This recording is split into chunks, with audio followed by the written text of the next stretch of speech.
this is not a Heathcliff to me. This is just like a romantic hero. Actually, this performance style and this writing style of this Heathcliff is more similar to Guillermo del Toro's Frankenstein, which was also too sanitized, than anything like what the monster of Heathcliff is supposed to be. But as a romantic hero that has nothing to do with the book, I actually enjoyed it. I enjoyed it very much. I didn't buy it. Like, I just I didn't see the chemistry between them. The sex scenes were boring. It was dry. Okay.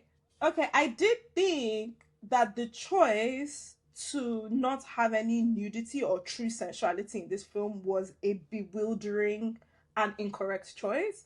I once again suspect this is studio meddling and actors' contracts and nudity clause and blah blah blah meddling that's going on here. But, Margot Robbie is gone. Nude. Yeah, exactly. Yeah, but sometimes that doesn't mean, because I remember with Emilia Clarke in Game of Thrones, in her early seasons of Game of Thrones, she used to be nude, and after she got to a certain point in her career, she had a no nudity clause, and it wasn't allowed anymore. Yeah, that's true. So I do think with actresses that can actually evolve.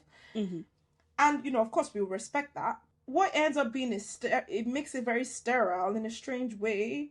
And the book, which has no sex at all, is not sterile at all. So, just very strange misreading.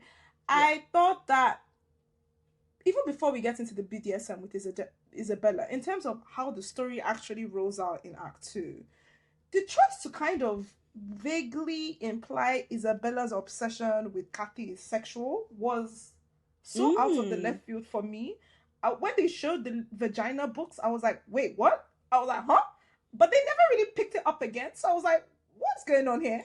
I know exactly what's going on there. Again, who is Emerald Fennell? I just want to know more about her, because have you come across these people who are not used to seeing two women have a genuinely close platonic relationship? And then when they see that, suddenly it becomes, oh, you guys, you must be fucking. Right?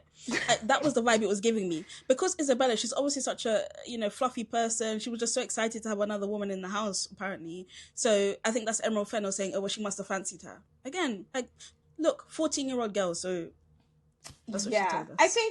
I think a more sophisticated read of that dynamic is supposed to be that Isabella gets obsessed with the concept of Heathcliff's obsession with Catherine.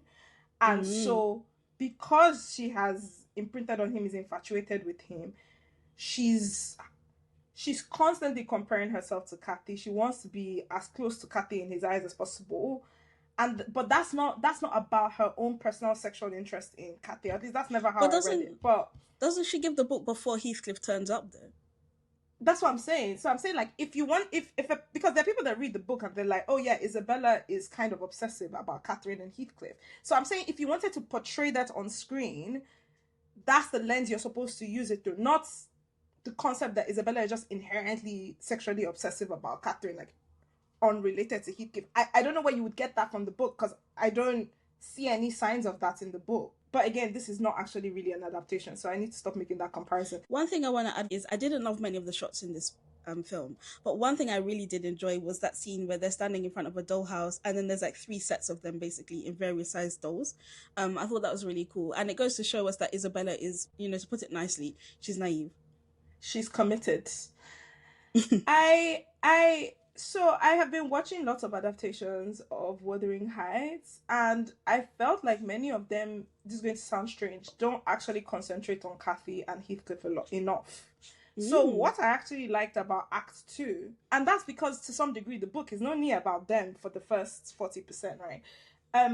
What I actually enjoyed about Act 2 was unapologetically the Catherine and Heathcliff show, and just revolving around their obsession around each other. Now, we could debate on how well is it executed, but I like the concept of dedicating that much additional time to them after Heathcliff comes back. Did you watch 2011?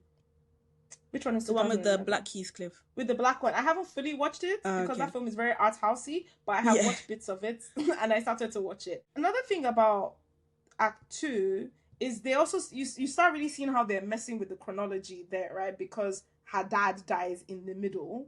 Yeah. Whilst Heathcliff is still there, while she's alive and everything like that, and the dad also representing the brother at the same time. It kind of missed the point, but I actually found the funeral scenes very beautiful. The idea that she was having sex with Heathcliff in her husband's house, I was a bit, what was going on there? But I think if you're someone who reads the book and you're kind of filling in the gaps of where the sex would happen. That makes sense, to be fair, I think. But how logistically is that How possible? is it possible? Who is letting him into the house? But again, so when I read the book, I read Heathcliff as a demon, basically. Like, he doesn't... There's a very strong spiritual element in the book, which none of the adaptations have covered for me. So, like, this idea of how is it possible... Okay, I don't think we have to explain it. He's a demon. Okay. Got you. I have to say that, like, the sex scene where he's saying that, that she's pregnant and that, that would that stop him, that he'll be in her blood, like he would even have sex with the blood. I was like, oh, interesting choices. The whole "do you want me to stop" scene with Isabella, right? I actually really enjoyed how that scene was directed in terms of the shots. I thought that scene was extremely contemporary looking in an interesting way. It has nothing to do with Wuthering Heights.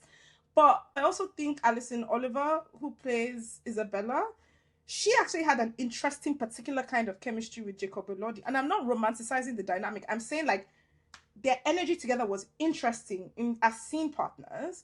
And I actually enjoyed the direction of the scene. What they were doing with the BDSM thing, we'll get into that in a bit. But I actually thought that was a well-directed scene outside of context.